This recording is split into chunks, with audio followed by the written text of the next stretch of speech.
ce que nous avons ici est le champ de bataille d'Austerlitz.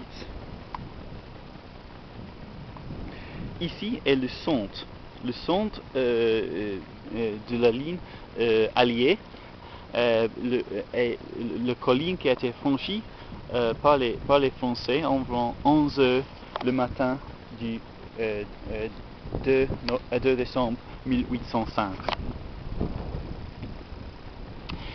Cela était la position centrale alliée. Napoléon a franchi cette ligne en attaquant la position qui est plus ou moins en face de nous maintenant, et il est venu dans ce sens. Il faisait brouillard, il a neigé, et les troupes françaises ont venu dans ce sens, et je pense qu'ils ont pris les Alliés par surprise. Parce que le défense ici était une position qui a fallu être défendue assez bien, mais les Alliés n'ont pas pu le défendre. Ici, nous sommes sur le sommet de la colline. Alors, c'est-à-dire que les Français ont pu venir très facilement, beaucoup plus facilement qu'il fallait. L'expression le soleil d'Austerlitz reflète cette position.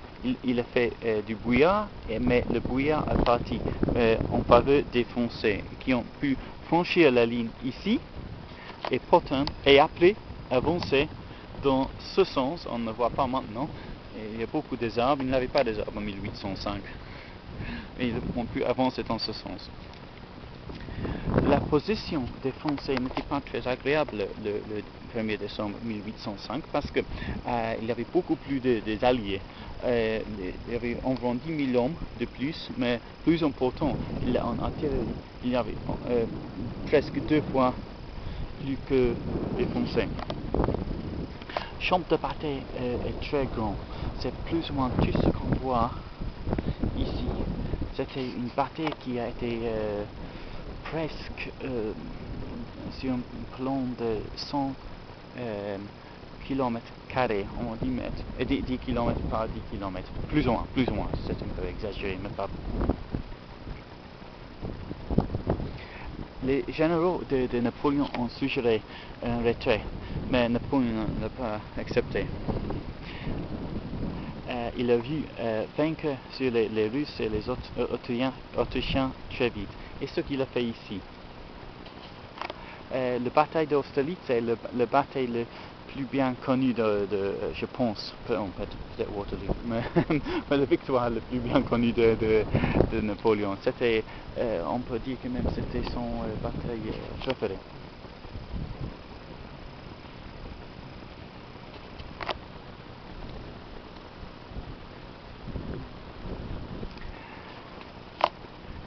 Il acceptait, pour lui, c'était une bataille personnelle qu'il a vaincu.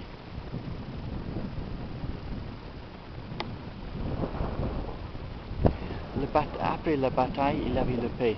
La paix a été signée à Pressburg, Bratislava, le 26 décembre 1805.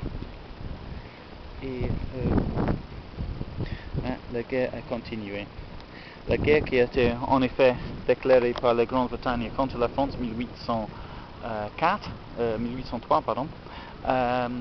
Et après les Prussiens sont venus dans la guerre en 1806, pardon. Et tout le monde sait comment ça s'est fini à Waterloo 1815. 10 ans de guerre complètement pas nécessaire. Voilà. J'ai beaucoup plus de films sur la Tchéquie, sur les batailles, surtout de la Deuxième Guerre mondiale, mais les autres aussi, mais tout est en anglais. Mais comme il y aura plus sur cette bataille, mais en anglais. Mais étant donné que je sais un peu le français, j'ai voulu dire quelque chose.